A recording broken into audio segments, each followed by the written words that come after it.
What is up, everybody? We had 4 running backs that exploded this weekend. The only question is, can they continue this? I think the data tells us they can. So we've got 1 buy low, 2 buy highs, and then we have 1 old big dog who might be learning new tricks. So let's start with Josh Jacobs, 34.4 PPR points this weekend. And we're going to break each one of these down. We've got talent, we've got utilization, and then let's talk about the teams. Are they in a good situation? From a talent perspective, we know Josh Jacobs is a good running back because one of the easiest ways to know if someone is good at fantasy football is, have they scored fantasy points in the past? And we've seen that for Josh Jacobs. He's had 3 seasons inside the top 24. If you look at his missed tackles forced per attempt, he's always above the league average. This year, he's above the league average in yards after contact, yards over expectation.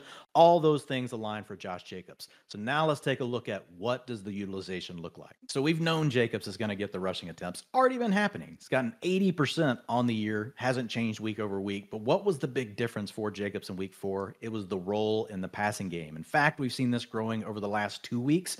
But in week 4, 100% of the 2-minute offense. And some of you probably think, so what? What does the 2-minute offense matter? Well, 20% of running back targets come from the 2-minute offense. So whenever the team's trying to catch up, the defense is allowing the opposing team to check the ball down underneath, and that turns a guy like Austin Eckler from a 10-point game to a 20-point game. So if you can get that kind of a scenario going for Josh Jacobs, this is a huge boost to his floor. He's going to continue to get the rushing attempts, and now he's also going to be involved in the passing game. He is a near every down back. In fact, he profiles similarly at this point to CMC and Saquon Barkley from a utilization perspective.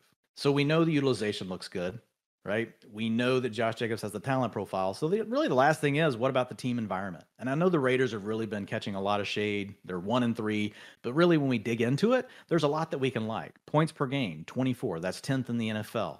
Plays per minute, 22. That's 14th in the NFL. And then time of possession is 15th overall at 50%. So none of those numbers are in the top 5 or anything, but this is an offense that can score points. It is an offense that's moving with pace. They're near the league average. So Josh Jacobs really checks all 3 boxes. And he's a guy that, while he did explode for those 34 fantasy points, a lot of folks are still going to not think that this is true. They're going to think it's just that random kind of blow up game. But the utilization, the fact that it came through in week 4 and that it was a slow build up to this, and we know it's a talented profile. In fact, Josh McDaniels said this week that Josh Jacobs is one of the best running backs he's ever been around. We've always worried about McDaniels and the 3-way split, all the way back to the days in New England, where they would always use it didn't matter. They would bring someone in off the street. It looks like it may finally be changing, which gives you an opportunity. I call this a buy high because he just had a really big fantasy outing, but there's still a chance that you're dealing with someone that thinks, okay, he's really more of a high-end RB3, low-end RB2, and he really does have the upside to be an RB1 the rest of the way for your fantasy season.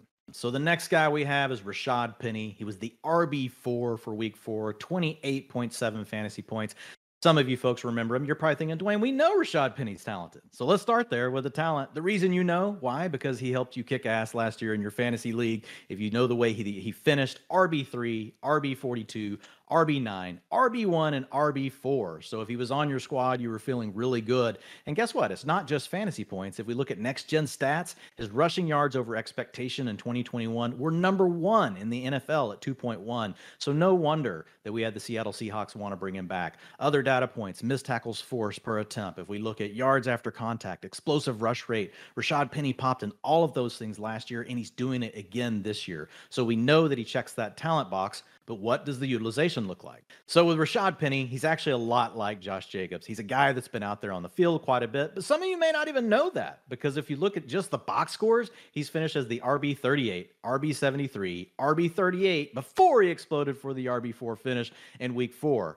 But let me tell you a little secret, 67% snap share. He's reached that number 3 out of 4 games. So he is squarely the number 1 back in Seattle. But the big development has really been over the last 2 weeks with Travis Homer out, which he got knocked out around the middle of week 3. We've actually seen an increase in Rashad Penny's role in the passing game. All roads lead back to the passing game, especially in PPR, folks. And so whenever you look at Rashad Penny now, 38% in week 3 of the long down and distance work. So that's basically 3rd or 4th down and 7 or more yards to go. You know it's a passing down situation. It's obvious. And if you're the back that's on the field, surprise, you get a better chance of scoring fantasy points in that moment. And then that increased to 56% this last week. So now we have a running back getting over 50% of the rushing attempts. They're over 65%, share of the snaps. We've got an offense we'll talk about in a minute that's doing really well.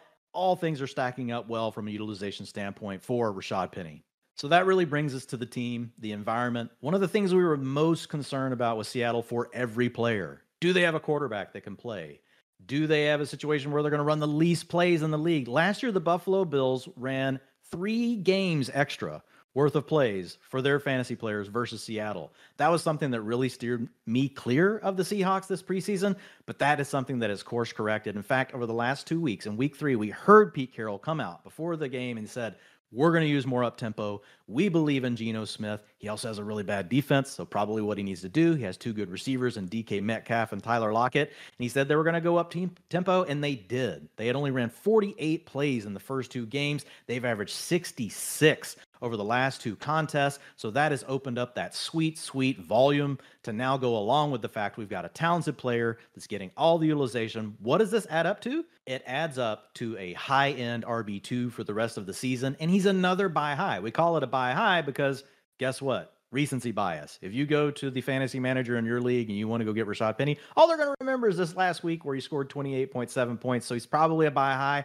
But in a lot of leagues, you're going to have someone wondering, can this last? This is the Seattle offense. Is Kenneth Walker going to come in and steal the work? And while Kenneth Walker is definitely a risk with how well the Seattle offense is playing and the utilization we just talked about and the talent profile, everything is lining up for Rashad Penny. Go get him. So up next, we have Devin Singletary.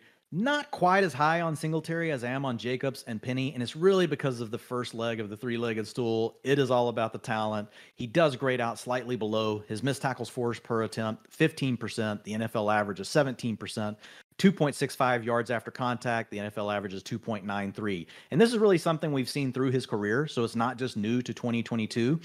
But on the positive side, we're not seeing any of the other Buffalo backs involved. So let's talk about what does the utilization look like for Devin Singletary. So Singletary, he's an every down back. That's the main thing you need to know. Over the last 2 weeks, 74 and 87% of the snaps.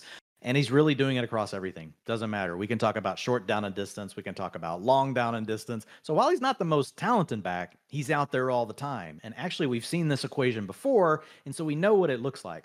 Over the last 2 seasons, when we've seen Singletary get to at least 70% of the snaps, we've got a finish of RB29, RB20, RB14, RB7, RB10, RB5, RB4, and RB20. So we know that we're getting probably at a minimum a low-end RB2 from Singletary, and you're going to have weeks where you're going to really get more of a mid RB1. And guess what? This is the buy low, folks, because he didn't come through with those points like we said earlier. So there's a really good chance that whoever is rostering Singletary right now in your league, they do not know about this utilization. But before we put the final stamp of approval on him, let's talk about the environment. We talk about the Buffalo Bills. You guys already know how good the Buffalo Bills are, so we don't have to spend a ton of time here. But we've got a very pass-heavy operation. The thing I really want to call attention to is we've got Jamison Crowder, who's now out of the lineup. And so that was someone who was sharing inside underneath routes with Isaiah McKenzie. We've also got Gabriel Davis. He's been a little dinged up, but not demanding targets. Dawson Knox also not demanding a lot of targets. Had an okay game this last week. So there's really room in the passing game. And that's where we're seeing Singletary come through. If you look over the last 2 games, the target shares are up. And if you're in an offense, it's going to be throwing the ball, whether you're trailing, leading, tied, doesn't matter. Buffalo throws the ball above the NFL average in all those situations. If Singletary's all of a sudden going to be part of that passing attack, earning somewhere between 15 and 20% target share, that is really where his value is going to come from. And that makes him a mid-range RB2 the rest of the way. And you can go buy low right now. For the last name today, it's someone you guys don't really need me to tell you he's good or not. It's Derrick Henry. Probably had a few concerns, though, after the first couple of weeks. We had a Titans offense that wasn't really performing very well. We know they don't want to throw the ball, but it's a situation where we were worried that if the Titans are going to be trailing, can Derrick Henry continue to give us fantasy points? Well, from a talent perspective, we know what Derrick Henry can do, and he's still above the league averages and all the things we care about, yards after contact, missed tackles forced. So I'm not going to spend a lot of time there. You guys know Derrick Henry is a talented running back as long as he can stay healthy. The big thing is really around his utilization. And what we've seen over the last 2 weeks is something that's very encouraging. We've actually seen 2 target shares of 23%, 24%, leading the team in one of those games, second on the team in the second.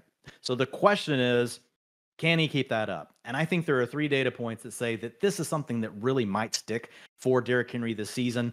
First thing, In week 4, 44% of the 2-minute offense went to Derrick Henry. Now, that doesn't sound like a big thing for most players, but Derrick Henry doesn't ever play in the 2-minute offense, folks. He's not out there. It's a Dontrell Hilliard. In the years past, they've had other guys that they want to bring on the field. And so to see him out there at all, like that is a step in the right direction. That can help support those target share numbers that we talked about. So the other thing with Henry, beyond getting that 2-minute offense, is the fact that the coaching staff is designing looks for him in the passing game on early downs via screen passes. 3 of his targets over the last 2 games have come in the screen game, which tells us that they realize. The third point I had was, who else are they going to throw the ball to? We have Treylon Burks is hurt. You got A.J. Brown is gone.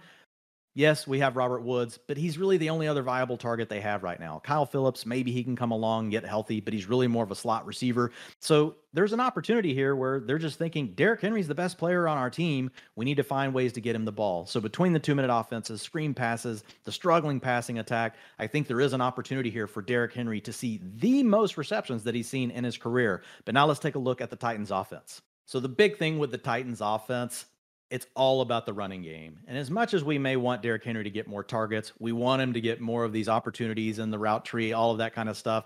If they turn pass heavy, that probably would be bad. They're going to get more Dontrell Hilliard on the field. But the good news is the fact that Mike Vrabel's very committed to running the ball. In fact, if you look at the NFL average versus what the Titans do, it doesn't matter what the game script is. If they're leading, if they're trailing, if they're tied, they're running the ball above the NFL average, which is a really good thing for Derrick Henry because that's ultimately still where the brunt of his fantasy points is going to come from. But the big takeaway here for the big dog is if he can continue to get these targets, it takes him from being a low-end to mid-range RB1 the rest of the way to giving him an opportunity to being the RB1 in fantasy football. If Derrick Henry gets to 50 receptions somehow, can you guys imagine? He's probably going to be in the top 3. So if he's a guy that you drafted, you should be feeling really good about these developments over the last 2 weeks.